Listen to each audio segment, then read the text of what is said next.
आज हम बात करने वाले हैं कंपनी खाते फर्स्ट की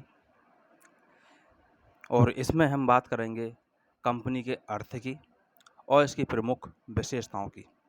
ये बहुत सरल भाषा में हम इसकी बात करेंगे, जिससे बड़ी आसानी से समझ में आ जाएगा कि कंपनी क्या होती है। तो वीडियो को शुरू करने से पहले एक रिक्वेस्ट होगी कि अगर आप लोग चैनल पर नए हैं तो चैनल को सब्सक्राइब अवश्य कर लें, जिससे कॉमर्स की 12th क्लास की आपको वीडियो मिलती रहें। और पहले से अगर सब्सक्राइब कर चुके हैं तो उसके लिए बहुत बहुत धन्यवाद।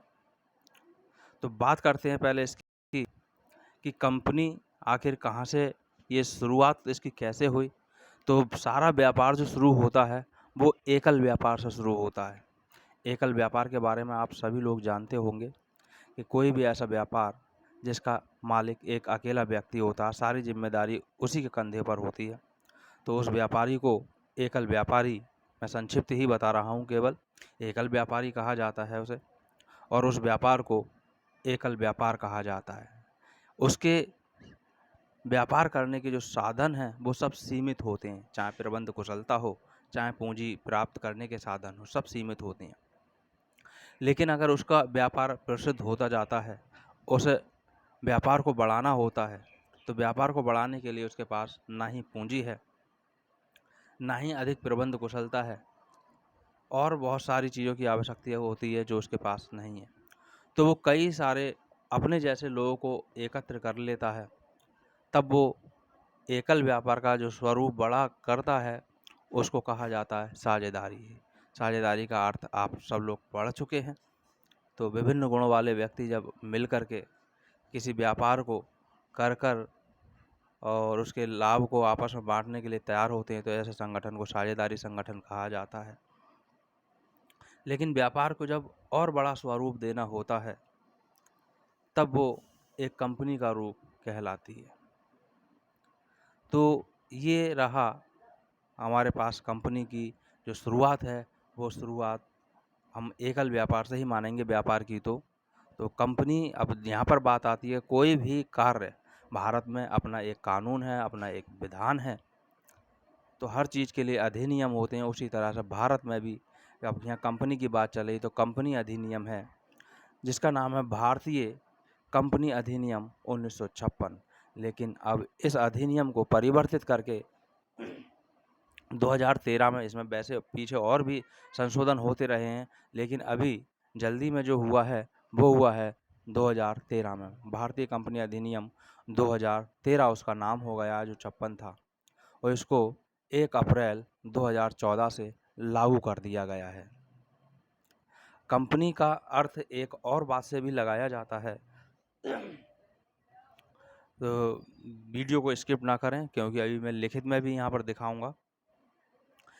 एक और बात से अर्थ लगाया जाता है कि जब कहीं एक एक जगह पर काफ़ी सारे मजदूर कार्य करते हैं, तो वे मजदूर अपने घरों से दूर दूर काम करते हैं, तो वे अपना खाना ले कर के जाया करते, ये बहुत पहले की बातें हैं, खाना ले कर के जाया करते थे और दोपहर का वो खाना एक साथ बैठ कर के खाया करते थे। और खाने को जब एक साथ बैठ कर के खाना खाते थे तो व्यापार संबंधी या कार्य संबंधी बातों को करते थे, विचार विमर्श करते थे। यहाँ नाम है एक कंपनी, जो यहाँ पर बात चल रही है, कंपनी को दो भागों में अगर हम डिवाइड कर दें तो दो भाग होंगे, कम प्लस पनी। तो कम का मतलब होगा साथ साथ या साथ में, पनी का मतलब लगाया जाएगा रोटी से। एक साथ रोटी, एक साथ रोटी या भोजन करते हुए विचार करना।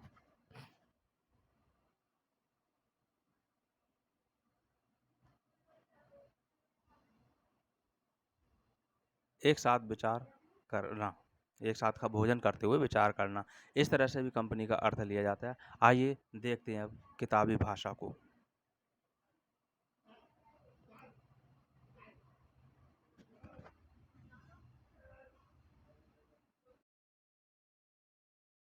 तो कई किताबों में मैंने मुझे सबसे जो बढ़िया लगा वो इस बुक का लगा। ये भारत प्रकाशन की बुक है, और भारत प्रकाशन जो है वो अब बंद हो चुका है। आपके पास जो भी बुक है आप उससे देख सकते हैं, अपने पास इसको नोट कर सकते हैं। कंपनी खाते फर्स्ट, अंशों का निर्गमन तथा अपहरण, ये चैप्टर का नाम है, लेकिन हम यहाँ पर केवल कंपनी के अर्थ की ही बात कर रहे हैं आज।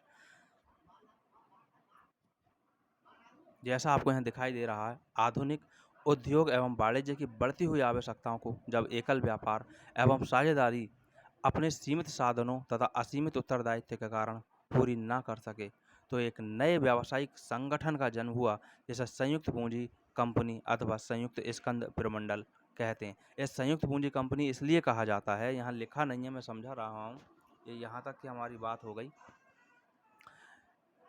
क्योंकि इसमें कंपनी में कई सारे लोग पूंजी लगाते हैं संयुक्त रूप से इकट्ठे होकर के, इसीलिए इसको संयुक्त पूंजी कंपनी नाम दिया गया है। लेकिन अमेरिका में कंपनी को कंपनी ना कहकर निगम कहते हैं, जैसे इंग्लिश में कॉरपोरेशन कहा जाता है। कंपनी के सदस्यों का दायित्व सीमित होने के कारण कंपनी द्वारा उन व्यवसायों को भी चलाना संभव हो गया है जिनमें अधिक जोखिम अथवा साहस की आवश्यकता होती है। इसके बाद कंपनी का फिर आशय आता है। कंपनी से आशय व्यक्तियों के एक ऐसे समूह से है जिसका समामेलन किसी अधिनियम के अंतर्गत लाभ कमाने के उद्देश्य से किया गया है, जिसे कृत्रिम व्यक्तित्व प्राप्त है तथा जिसकी पूंजी अंशों में विभक्त है। भारतीय कंपनी अधिनियम 1956 की धारा 3 की 1 की फर्स्ट के अनुसार, लेकिन अब इसे भारतीय कंपनी अधिनियम 2013 का नाम दे दिया गया है।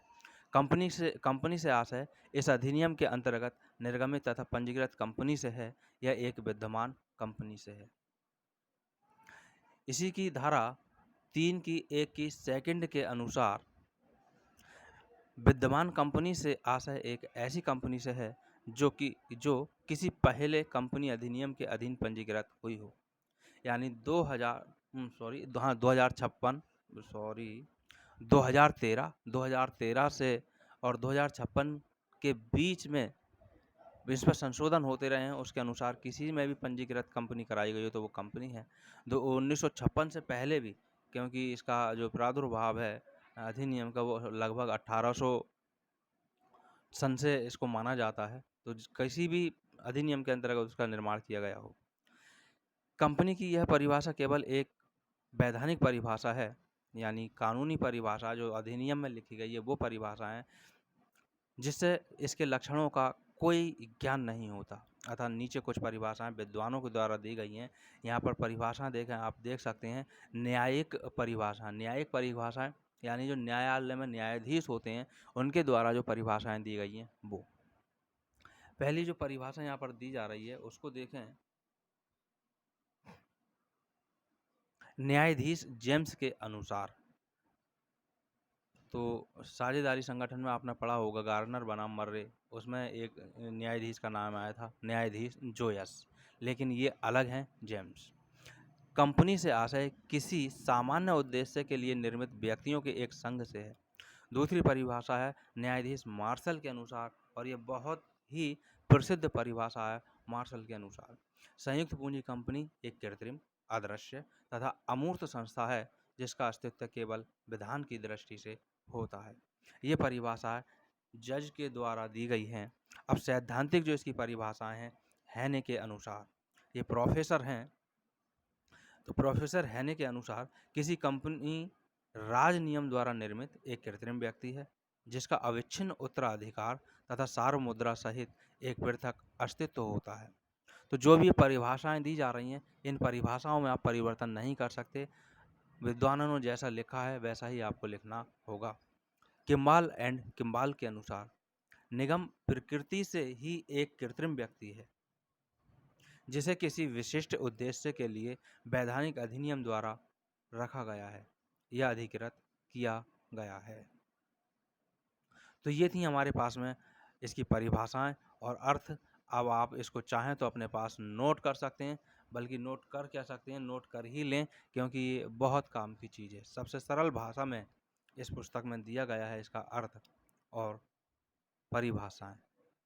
तो इसी तरह की वीडियो, इससे अगली वीडियो आएगी, उसके लिए आप थोड़ा सा इंतज़ार करें। तब तक के लिए वीडियो देखने के लिए बहुत बहुत धन्यवाद।